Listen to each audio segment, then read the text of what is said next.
Hello, everyone. This is Sonia Jones with GIP Financials, your Mr. Miyagi of Money. And thank you again for hanging out with me as we talk about the four financial roles. And again, this has just been a tremendous uh, series. And we're talking about the keeper, the tax preparer, the tax planner, and the CPA. So today, although this person originally was under the title of tax planner. After we talked a little bit, then we realized that he is a financial advisor slash retirement planning specialist. So what that means that his role is actually kind of a facet of tax planning because as CEO, we are all here not just to make money, but to have financial freedom. And we want to make sure that in our journey as we get ready to enjoy our retirement income, that we're able to live the lives that we want to live with as tax liability as possible. So that's who this individual is going to emphasize today. So the person I'm bringing on is the financial advisor for the Jones household. And he has been advising us, I know, for at least 3 or 4 years now, and his advice has helped us tremendously, and it has put us in a place where Bo and I are going to be able to live our lives the way we want to live them. So, ladies and gentlemen, CEOs, I want to introduce to you Nick Smith of the Berkly Financial Group. Hey, Nick, how you doing? Hey, I'm doing wonderful. Just living in gratitude as always. Oh, yes. Oh, yes. All the time. All the time. And so, you guys, like I told you, Nick is the financial advisor for the Jones household. And when we initially met with Nick, and I met him through one of my sorors, Lydia Joyce McNeil. And Nick got us all together, got us on a debt repayment schedule, got our retirement together, put us in some um, insurance products that have that are going to set us up for retirement, and we are so grateful. That's why I say, guys, it really you got to invest. You got to invest in experts that are going to one respect the journey that you're trying to go on, and also you got to be teachable because you're expressing the kind of life that you want for your family. Allow the experts to offer a different perspective so you can maximize on the growth of what you're already investing. So again, y'all get your pens and papers together because Nick is going to drop some gems on how you can do that as CEO. So Nick, can you just give us an introduction on the Berkly Financial Group? Well, the Berkeley Financial Firm actually was established in 2016, and it came by way of actually unemployment got me to this point. I was working in the banking industry for about 9 years, and there was a lot of restructuring and layoffs that happened, and I was a part of it. But after I got laid off, I wanted to stay in the financial services industry, but banking works basically on lending people money, and it wasn't a avenue basically of what we were doing and showing people how to build wealth. Banking makes their money off lending and the interest that they collect from those lending dollars. But I wanted to see how the other side of money worked, so I decided to get my life and health insurance license, which allows me to do financial planning, give me access to the other financial products that are out there. And I decided I wanted to teach this. I wanted people to be aware of everything that's out there, not just savings, checking accounts, CDs, but the life insurance products, the IRAs, the 401ks, mutual funds, ETFs, all of those things. So I made that transition after being laid off to go into the insurance industry as initially as a career agent. And then I served with another local firm for about 4 years. And in 2016, I stepped out on my own, feeling that I've learned enough about how the industry works. Just figured it was time to go independent. And I wanted to serve my way. I wanted to make sure that people were getting the information that was available, because the thing is, a lot of us really don't know what questions to even ask to get the information. So I want to bring that information to people, start sparking thoughts of their own, and letting them choose their financial future instead of having it given to them, if that makes sense. Yeah, that makes perfect sense because I can definitely attest to that in my role with GIP Financials. And um, as y'all can see, everybody that's going to be interviewed, we all have an element for teaching and we all have a passion for it because we've been in our roles and we've recognized that people are walking around and experiencing, these, financial products or these services without getting the proper information needed to make the choices that best fit their personal situation or their business situation. So I want you to make sure that you guys hear that, okay? Right. Because element having an education element, especially in the services that we provide, is going to be critical. In my opinion, it's a non-negotiable. It's a Right. non-negotiable because that holds us accountable. When we're educating you, we expect you to ask follow-up questions because that's going to be the way that it sharpens our toolbox, right? And it also keeps us accountable in what we're telling you. So thank you so much, Nick, for that information and just that one nugget about just being in business to inform others because you've seen other people just receiving misinformation. So, with that being said, we're talking specifically about helping entrepreneurs, and I know that when we're talking about financial planning and retirement, all CEOs and entrepreneurs are here to make money, right? But we Right. want to make sure that those profits are being nurtured well, right? So, Mm-hmm. how does your role help entrepreneurs? Great question. My role helps entrepreneurs because, of course, when you take on that role of being the boss of everything, you are literally the boss of everything. And that includes your benefits, be it health insurance, retirement planning, all of those things that you may have been used to getting when you were working for another employer. Now it's your responsibility to put those benefits in place for yourself now. So that's where I come in, is because we provide those insurance products that you were used to getting with the previous employer. And it's your responsibility to get the right information. That's why it's so important to talk to not just, a financial advisor, but a tax advisor, bookkeeper. You need to have that whole team in place to understand whatever you implement for your business, how it's going to affect you, not only in the short term, but also in the long term. So that's what I do, is I help entrepreneurs put those benefits in place for themselves. Is when we're looking at retirement planning, I show you all the vehicles that are available, not just the one that I think is best. I want to make sure that you made the choice for yourself, because when you're on a job, more than likely you probably been offered one of two plans. It's either going to be a 401k, 403b plan. If you're fortunate enough to have a pension, you'll have that, but you didn't choose those. The only thing you know is, hey, my job provides these benefits, and I'm going to take advantage of them, not thinking about the tax consequences later. What are the guarantees, if there are any guarantees associated with having those particular products? So for entrepreneurs, that's the thing. Again, we're going to probably talk a lot about teaching, because that is my number one goal with every client that I sit down with. Is to educate. Is to make sure that you know more after you meet me than you did before you met me. So with entrepreneurs, again, it's just laying all of the options out on the table and allowing that entrepreneur to make the best decision regarding their goals, their financial future.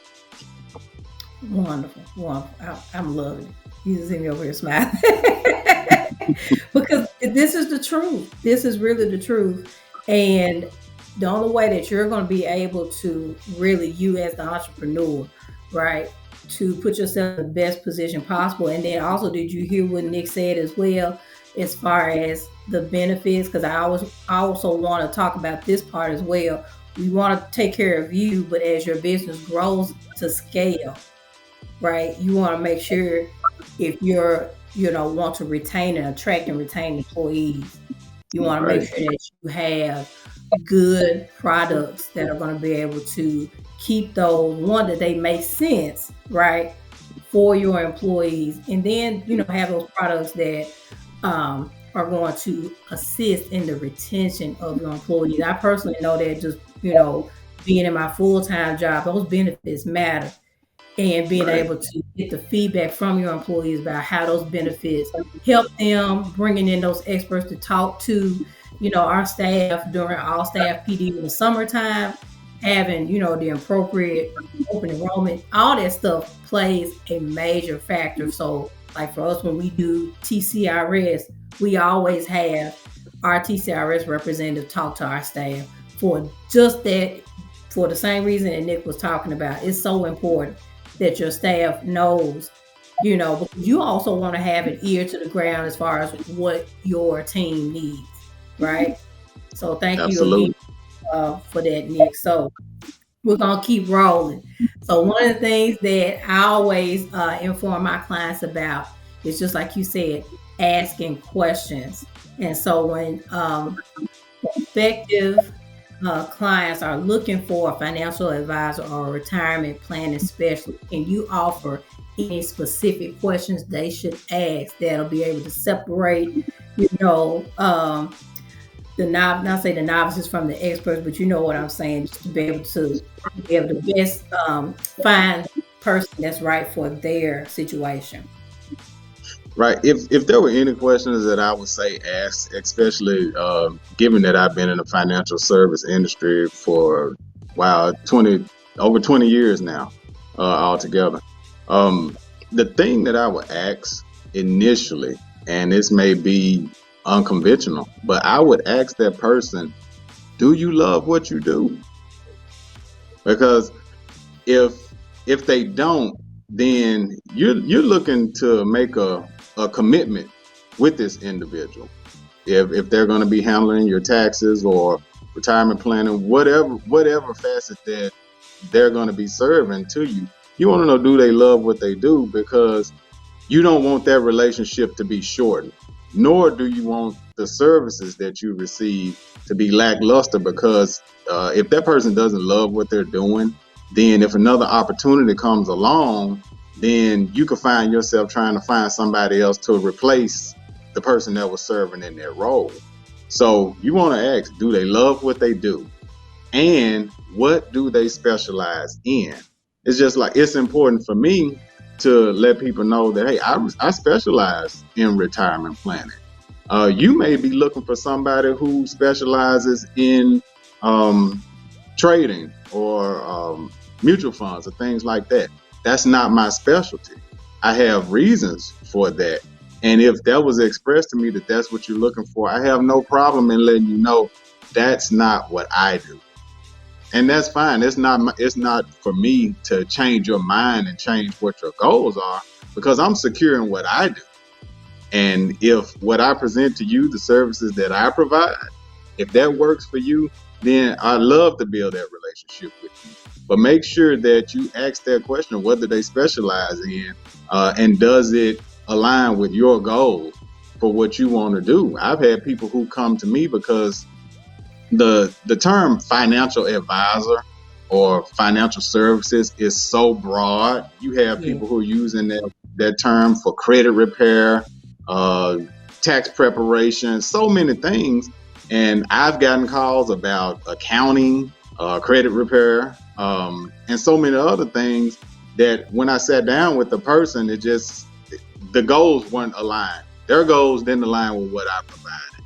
And it was unfortunate, but at the same time, you owe that to the person that's sitting in front of you to be truthful. You can't try to make all the money. So I know that's getting off of the subject a little bit about the questions, but you want to find out, do they love what they do?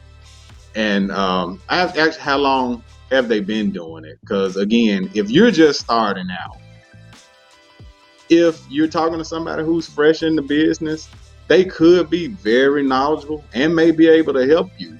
But again, if you're looking for a certain thing, it's don't bend on that. You need what you need.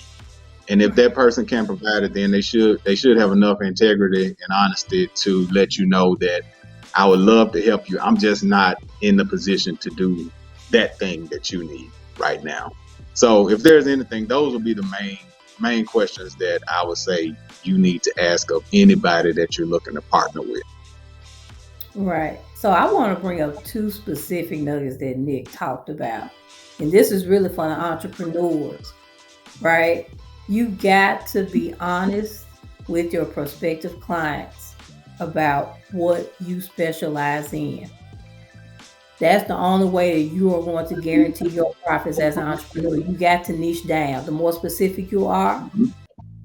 the more targeted your audience will be, which will basically seal the deal for your profits, right? And did you also hear what Nick said about the term financial advisor? I can attest to that as well, because a lot of people assume, right, that financial advisors are everything under the sun, right? Right. And I can also attest to, and I talked about this before, when people come to me, they assume I do taxes. I say, no, I don't do taxes. That's why we got Bro Thompson, right? Mhm. So you as a CEO, as an entrepreneur, you got to be able to say, no, I cannot help you. And this is not my area of expertise. This is not what we do. But if you have somebody, and I would definitely, if you're hearing the people that are calling you about things, like for me, when people ask me about taxes, I want to make sure that I had a tax partner. I want to make sure that I had, a financial advisor, retirement person, that my clients can talk to, because as we have our bookkeeping clients and I see that the profits that they have, it's time to start talking about how to also find some tax deductions that are going to help them as a business reduce their tax liability. That's where Nick comes in as far as the different retirement products, stuff like that. So you got to be extremely clear, and you can't be afraid to let those people go, because if you are a master, or quote unquote, a master of all, you're not basically a master of anything, and your profits are going to be here. There, you don't want to be a desperate entrepreneur. That's where you Right. don't. You don't want to be a desperate entrepreneur. So I'm just emphasizing all these gems, and these are actual entrepreneurs that are providing these services for you. So we're going to talk about not only the services that Nick provides, but also a little bit about his journey as an entrepreneur in a little bit as well. So we talked about the questions, and those questions were just spot on. Oh my goodness, they were good, because and they were unconventional. Because, especially like I said, we talk about this all the time. Money is a very sensitive subject for people. It is. It is. You got to be able to trust the individuals that are managing your money. And especially if, like Nick said, if they don't love what they do, if they don't have passion for what they do, then at the drop of a dime, they could leave. They'll leave you vulnerable, and then it's a whole nother situation.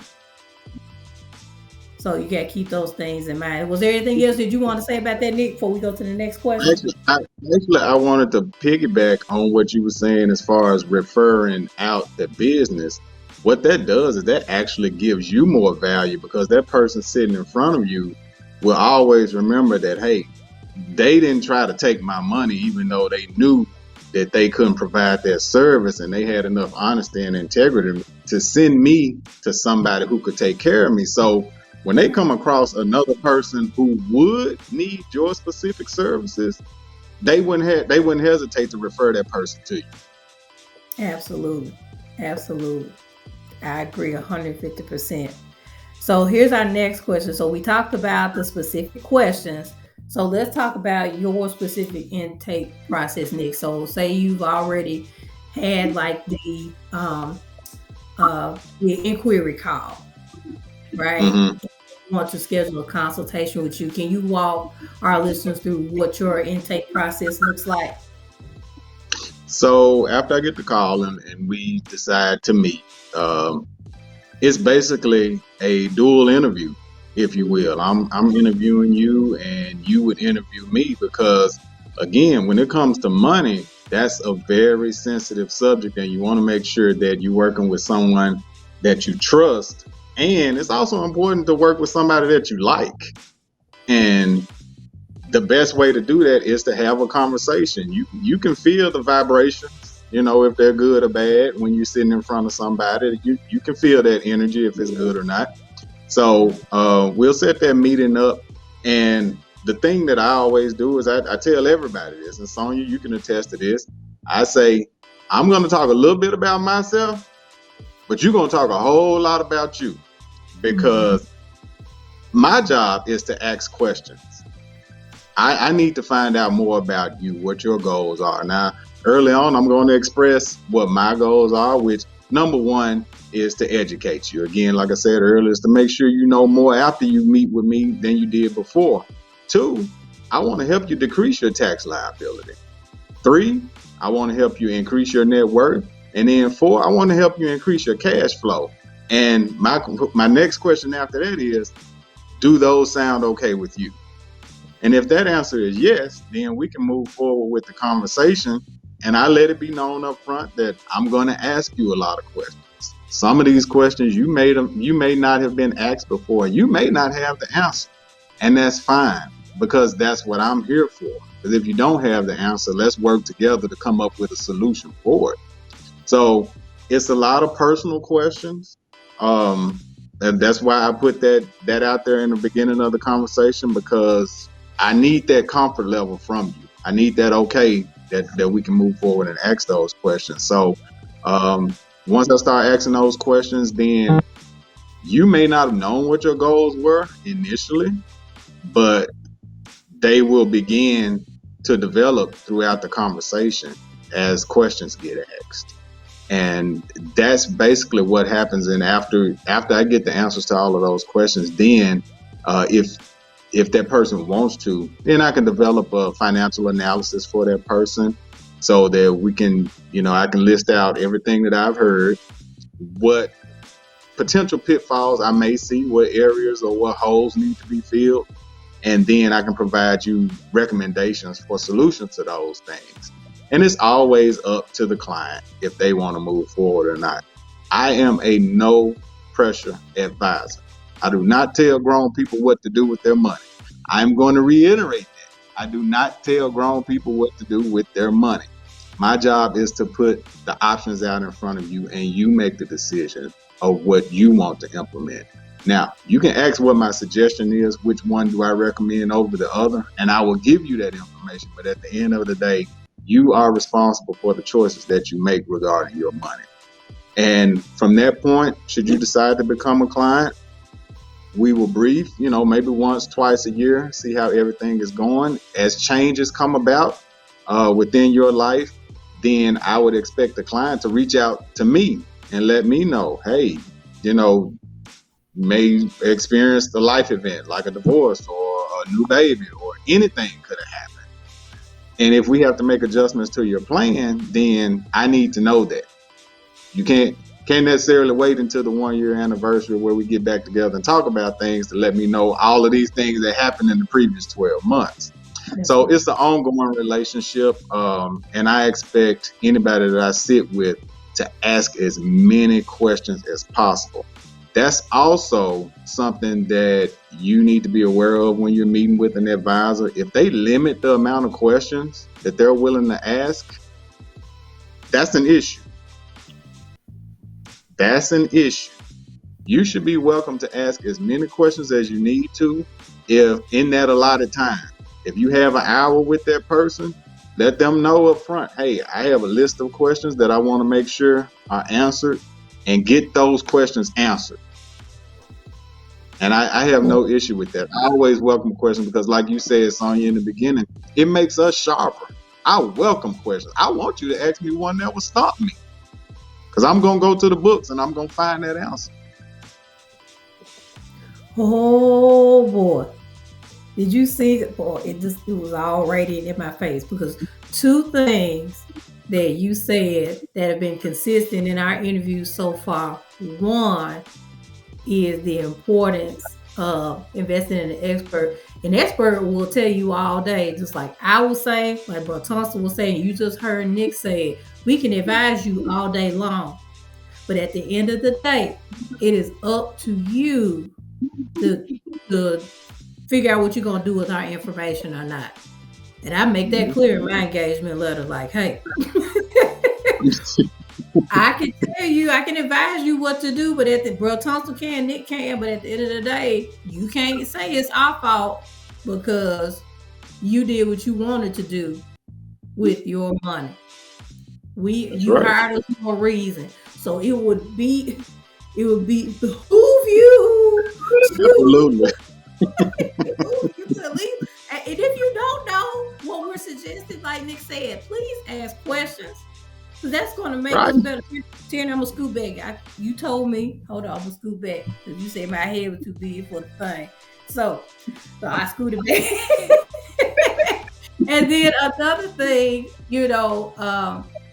that Nick talked about in addition to obedience is those questions. If your expert acts like you are wasting their time and getting impatient with you, just get on up. Get up. Get Just up. get up. Time to go. Time to go. We talk about that all the time as well. Because like I said, if that expert is true to who they are and what they do, again, we're talking about passion and loving what you do, they're not going to shy away from questions. Right. And their questions, and another thing, their questions should, like Nick said, should prompt you to ask more questions and also open up that environment to let you know, hey, this is a safe space. There have been plenty of times that I've seen things or heard of things and I ran them past Nick to say, hey, I heard about this. What do you know anything about this? Because we cultivated that relationship, right? Mm-hmm. And that's what you want in an advisor. And they're going to tell you, and Nick has told me, like, hey, this is what I know, this is what I've seen. So this is what I recommend. But at the end of the day, this is still your decision. Right. He had told me that. And I was like, yes, sir, I'm going to do what you say do. So and you do so well. I say, and you do so well.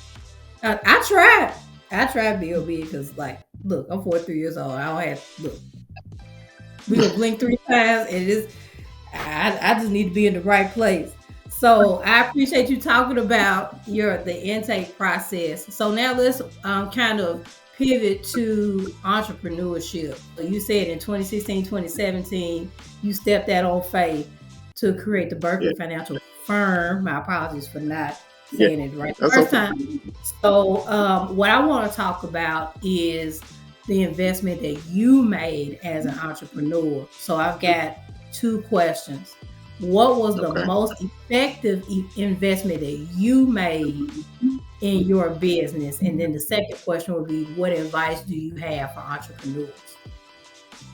Okay, the most effective investment that I made, it's an ongoing investment, and that's in education. Early on, before I was making enough money to take the classes to get my designation, which I have the Charter Retirement Planning Counselor designation, I was just buying books, just everything relating to financial planning and money in general, even the psychology of money, how people think regarding their finances.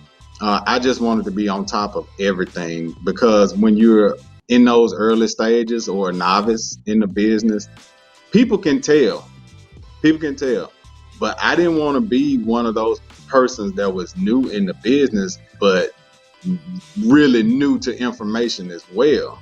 So I just loaded up on books and as much information. So even in those early years, when you talk to me, you could tell that I knew what I was talking about, because I'm going to always speak from a place of fact, not emotion when it comes to money. So again, that investment is ongoing. I am always investing in more information because it just adds value. And I don't like staying stagnant. Like I'm always looking for that next level, that next challenge, that next area to struggle in, if you will. A lot of people are afraid of that because they're like, nah, that test might be too hard or whatever the case may be. But I want something to continually challenge my brain because that's going to make me better. And the better that I am, the better I can serve the people and just give you more value. And the follow-up question, the advice to entrepreneurs? Yes. I would have to say, do that. Continue to invest in yourself. Always invest in yourself. That is the one investment that will always yield a return. When you invest in yourself, again, gathering information, that will let you know what the next investment should be. If there is a physical investment, be it software or other classes or investing in other people. When you constantly invest in yourself and gather information, that will let you know what your next investment should be. So never stop that. Oh, I got to give the deacon hand. Oh my goodness. Lord, Nick, you just blessed my whole soul. So we talk about that again all the time. And you can't be afraid of education. And again, I will let all of our entrepreneurs and CEOs know, especially when it comes to education, keep your ear to the ground and be a gap filler, right? So from the industry perspective, you got to be aware of the trends and things that are going on. And then from the other side, being a gap filler, be very cognizant of the questions that your customers and your clients are asking about, or even the issues that you're noticing they're having issues with. So I'll talk about GIP for a second. So some of the things that we're doing, Q4, we're just taking this time to plan and get ready for tax time.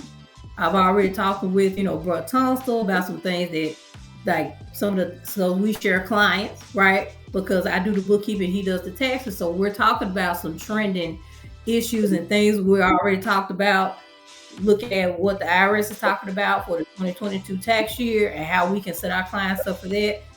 I was this morning looking up the Tennessee business tax and the 10 tab, if there was any resources, because a lot of my clients aren't really aware of what 10 tab is and how they need to, really file their taxes and how to classify their state level taxes, right? So it's always something you can be doing to not only serve yourself, but to serve your customers. So again, I hope y'all are listening to the trends and the bites that we're constantly talking about in these interviews, because I promise you they're going to stay consistent because, like I said, my squad runs different, y'all. We just on a higher level.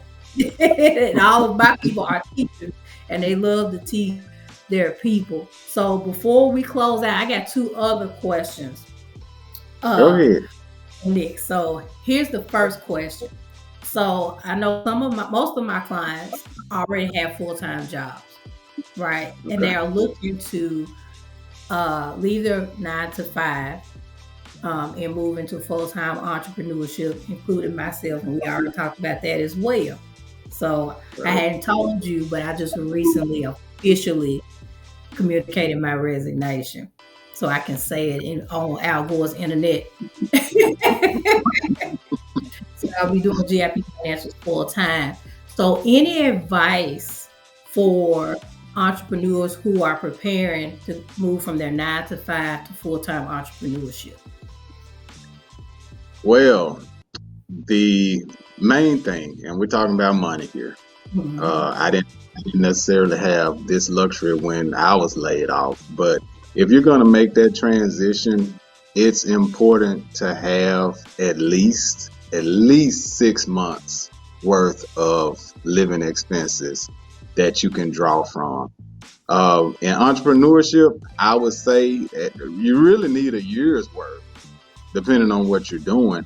Unless you're in a place where, like Sonia, we know you basically phased out your full-time job. You're not jumping from one thing directly to the other. You were growing GIP before you decided to go into it full time. But even then, you always make sure that you have those funds in place to make sure that your regular living expenses are met while you're growing your business. That's important. Like I said, I didn't have that luxury. I was laid off when I got to the independent side of financial services, and I didn't have a lot saved up. I'm not going to tell you any lies about it. So there was some tough times early on, but believing in yourself and what it is that you do and loving what you do and adding that value by constantly gathering information and being of service to other people, then what you need to happen will happen for you. So I will say that be encouraging that if you're doing what you're supposed to do, you're going to be taken care of. But definitely, that's the main thing, is make sure that you have enough funds set aside where you can weather those early times of being in business for yourself, because nobody is immune to the struggle. Nobody is. It's just part of entrepreneurship. But once you get through it, it's going to be worth it. But nobody is immune. So definitely have those funds set aside to take care of your household.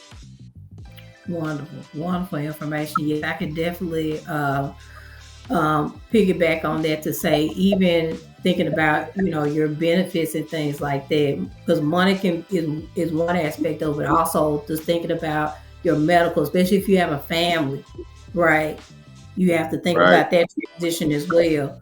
Your medical benefits is going to be the most important, right? Because you still want to try to keep the same, for lack of a better term, quality of life for your family as you can, as possible. So be thinking about those things as well. All right, here's my other question. So I heard on Apple's internet that. Can I add to that right quick? Huh? Can I add to that right quick? Because you sparked another topic. So again, with the benefits as well, when you're transitioning from that job, you have to decide what benefits you need to keep, especially one important one, the life insurance policy. If your employer was providing that life insurance policy and that short and long-term disability policy for you, then that is something you are definitely going to have to consider, which goes back to the beginning of our conversation, is that now you're responsible for all of your benefits.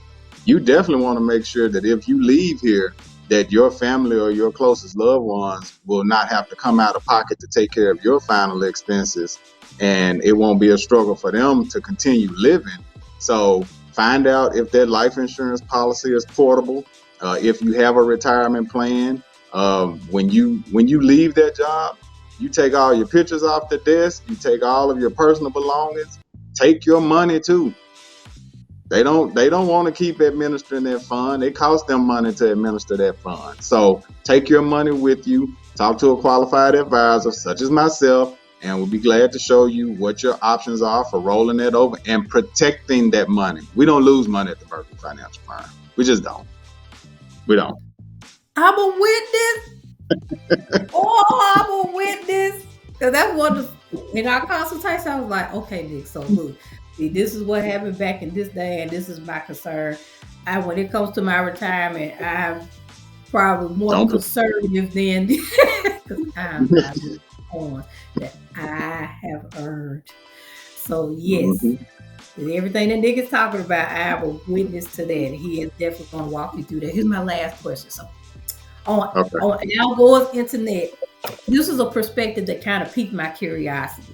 So most of the time when we're talking about retirement, we speak about it from an age, like how old do you want to be when you retire? But I was listening to a podcast, and the individual brought up this perspective. Think about, instead of the age that you want to retire, the amount of money that you want to have when you want to retire. So I wanted to kind of offer your perspective on that. First of all, let's define retirement. It's not the date that you decide not to work anymore. It's the day that you decide to get up and do what you want to do and not what you have to do, because you have enough income coming in to take care of your lifestyle, whatever that may be. And when I talk to every client's retirement dreams are different. Some want to travel, some want to just attend sporting events, some want to take 2 or 3 days out the week to volunteer somewhere. The retirement income that one desires is not the same across the board. And that's the other thing that I teach my clients is don't get caught up in comparison of salaries and how much somebody else is retiring with. They may need to make that amount of money because that's what it takes to maintain the lifestyle that they want to live. If you're not doing the exact same thing that they're doing, then you don't need to make the exact same amount of money. So define what your retirement wants to look like, what it is that you want to do, and then how much it's going to cost to do that. I've read articles where people are moving to Mexico in retirement and living on the beach for less than $2,000 a month. So options are available to you. It's just a matter of knowing what you want to do and how much it's going to cost to do that. So from that perspective, figure that out first. Like, what is it that you want your retirement days to look like? And then we can figure out how much it's going to cost to do that. And from there, okay, let's find a plan to get you to that. So that requires 2 deacon hands. Just the definition of retirement alone. That was 1 deacon hand. But and this is Mexico deacon hand right here. This is the definition of retirement deacon hand right here. I hope y'all took notes on that. And I saw some things about that too, Nick, about relocating to different places, and they offer those types of incentives and stuff like this. So y'all, I hope y'all taking notes. Oh yes. So Nick, I feel another consultation coming up in my shadow. Oh yeah. Oh, can I see a deacon hand? Where your deacon hand, Nick? Come on. Ain't got motion to it.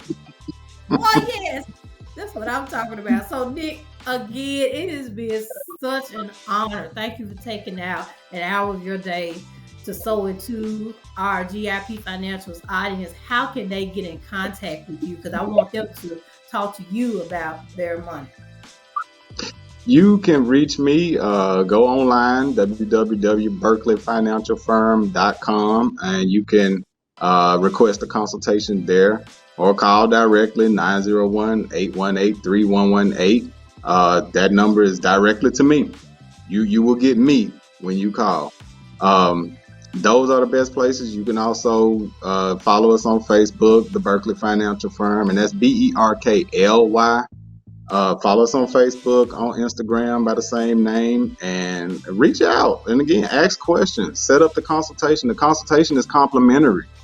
Get your questions answered for free. You're under no obligation to implement any recommendations or anything after that. So get your questions answered. I'll be glad to sit and talk with you. Wonderful. And Nick, you're on LinkedIn too. You forgot about that. I am on LinkedIn, yes. Nick Smith, CRPC on LinkedIn. That's right. I want to make sure you cover all your bases, friend. Thank you. Looking out for you. Always. I'm always looking out. So thank y'all again for taking out the time to listen to Nick and I about the 4 financial roles. We're also going to have some other videos about our financial friends. So Nick, be ready for that as well. That's going to be for 2023. So we're going to talk more about some specifics about retirement and financial advisement. All right, y'all. Take care, y'all. And we will see you on the next video.